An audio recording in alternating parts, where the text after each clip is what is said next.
got. If not himself, then he has not.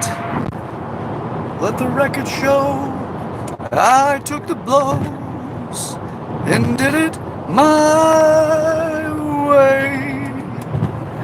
Alright, welcome back to another episode of Growing Up in the Wilds of Suburbia. I'm your host, Sir Chad Everbroshears.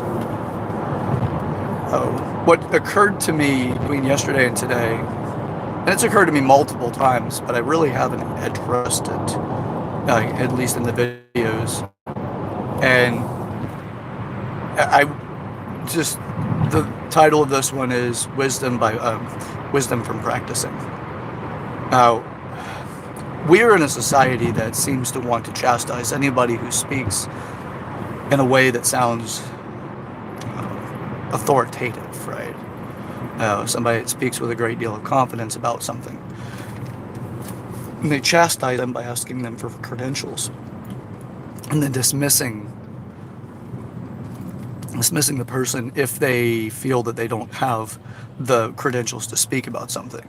I was somewhat recently asked if I was a psychologist or if I thought I was a psychologist, and obviously and abruptly corrected the person in their thinking, to only find out from the, through more conversation that he was speaking from a place of insecurity and threat to what he felt, was imposed on his wife with my presence, which was interesting how we can do things like that. But usually those things are born out of insecurities of self, and then they go into the environment and the ways that they do. Obviously, I know what jealousy feels like. I know what envy feels like. I know what all those things feel like. But what is apparent to me is that it is a way that we use to reduce somebody else's experiences in life or positions in the conversation. So I have had people ask, so that there's full clarity here, I'm speaking from my life's experience, from the research that I've done, from the formal education that I have, and from my living, overall, just the living experiences. So I'm not telling you that what I'm discussing with you is 100% correct. But if you study psychology, you'll know that even in psychology, they tell you that it's science and things continue to evolve because there's so much complexity to the human condition. So with that, wisdom can be derived from all kinds of places. It's how open you are to the information that you're receiving and who you are at the moment you're receiving that information. So if you're in your head telling yourself something specific that, I don't think this is right because I read this in an article and then you kind of get tied up in it without talking about it with the person. Because conversation is not debate. And debate isn't even always bad. Debate's actually formulated for the development of furthering a conversation and topic so that you can get to the point with ownership in the conversation to move the topic forward. And that's the concept of debating. Now, discussing things is very similar, but potentially more open to change because you don't have as much need to justify specifically your position. Like debating is common. Think of attorneys. They debate all the time between each other over who actually is right with their client or whatever. And discussions, it's a way of creating a better understanding, moving things forward in our minds towards a different perspective in the future or even in the present. So, or both, or even or changing the past, because we do have the ability to change the past based off the way that we choose to view it. So you can go back in and change memories. You don't change memories for the event, you change memories for what the event meant. So it's fascinating how we can do those kind of things. And so practicing. As far as my living experience is concerned, I had social anxiety as a child. Predominantly, it started in when I was in middle school, and then I overcame it in high school. I was not clinically diagnosed with social anxiety. I later went back and said, okay, these are all of the symptoms you have from social anxiety. It's simplistic. It's not uncommon as far as a condition goes overall. It's a fear of not being accepted, and it is just a fear of rejection, non-acceptance, and then you create things around that make more meaning, so that makes you feel more anxious. My family, my father, my mother were not the type to go and, pay for therapy. It was more of grow through it. You can do this. And they left me to my own devices, which was great because I overcame it. To give an idea, I actually had 3 major panic attacks. So, middle school and then in high school. One in high school, 2 in middle school. I'm sorry, no, 1 in middle school, 1 in high school, and 1 when I was out getting Christmas presents when I had a friend that was supposed to meet with me. It was like Tyrone Mall or something, and he bailed out at the last second, told me he couldn't make it, and I had to get these Christmas gifts. So the one in middle school felt like as I was walking down the hallway, I was actually by myself, walking down the hallway. My mother was the nurse at the school at the time, and I was on my way to go see her, and I just got hit with this heavy sinking sensation of anxiety. Felt like my chest was collapsing and pressurized, and the hallway was coming in at me. It was all kinds of things, and it left me with this insane sense that the world was about to implode on me. And I talked to my mom about it. She was obviously concerned, but she didn't know what to do about it. And again, my father was more the decision maker in this way at this time in my life. So it wasn't like, okay, he's feeling this way, let's go get him therapy. So what happened was I made a decision, and the Tyrone Mall was whenever I was in high school, towards the end of high school, or towards my end of high school anyway. I was in the mall. My friend said he couldn't make it, so I left the parking lot, went into the mall, and I didn't know anybody. And my problem was, if I didn't know anybody, I had no one to hang on to. I had nobody to emotionally or psychologically say, this person's safe, and therefore I could be around this person.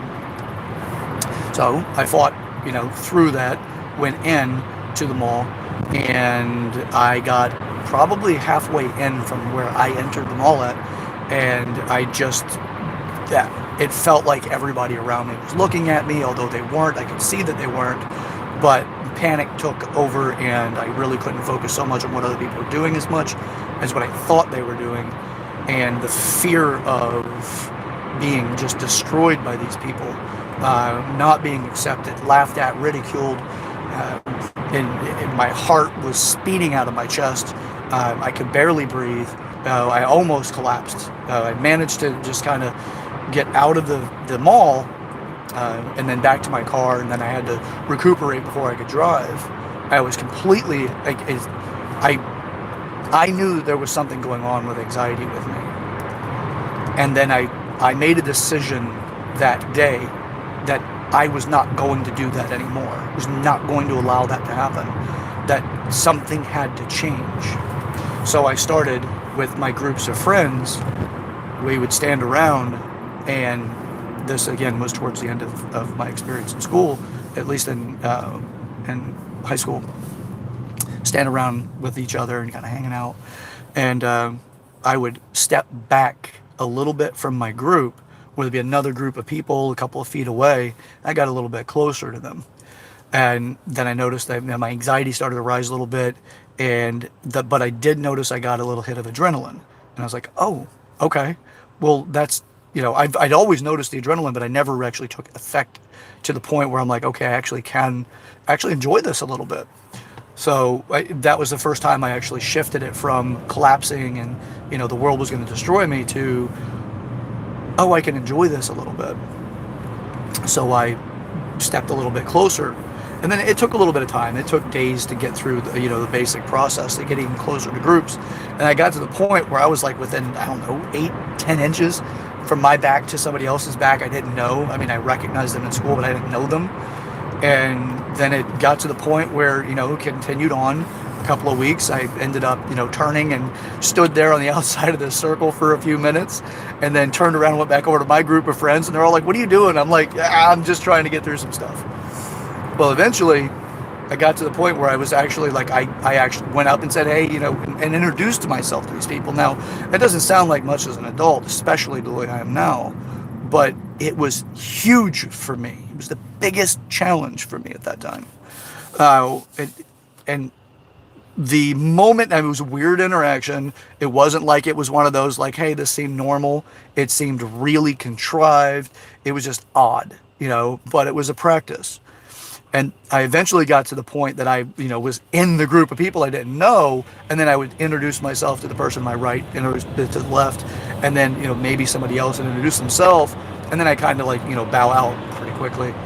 And it continued on the process to the point where I would go up to complete groups of people I didn't know, and I became the person in high school that could go to any single group and hang out with anybody because I had friends everywhere because I got over my anxiety. It wasn't like it was gone. It was that it was in a manageable position. So every time that anxiety started to come up, I got a little bit of that adrenaline. I'm like, go forward, Chad, don't go back. Anxiety kept pulling me back, but as soon as the adrenaline hit, I'm like, go forward, be brave. And before I knew it, I was over the crippling effect of social anxiety. At 42 years old, I still feel it.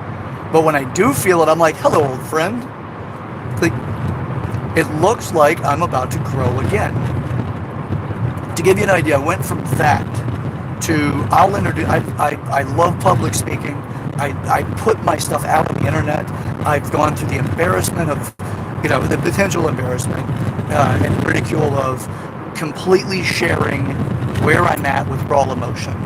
As if you've been watching the recent videos, I've gone through a significant breakup, and I've just said, screw it, put it out there, because give your introspection, let people find, insight and possible guidance on this.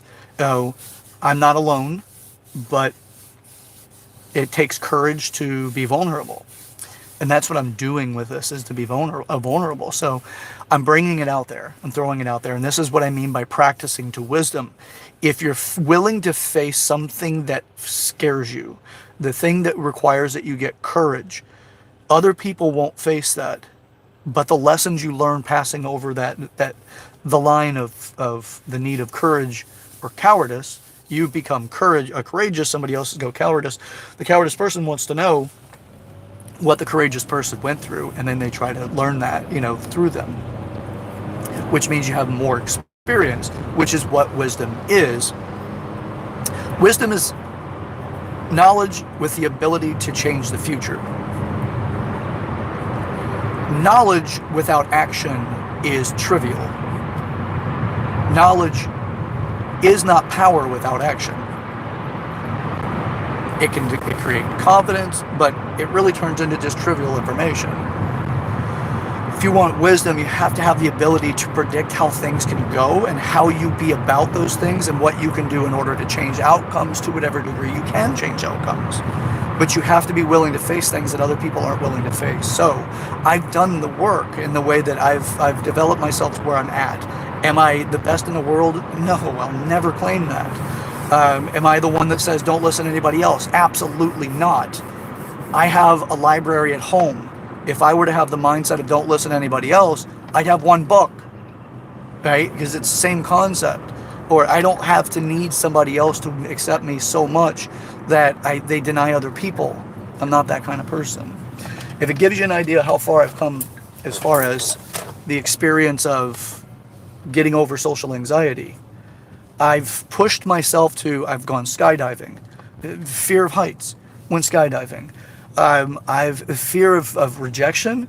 I have sang karaoke naked at a resort because of the rawness of that. It's like, the fearful dream that most people have as a kid is the dream that, you wake up and you're in your underwear in front of your peers, right?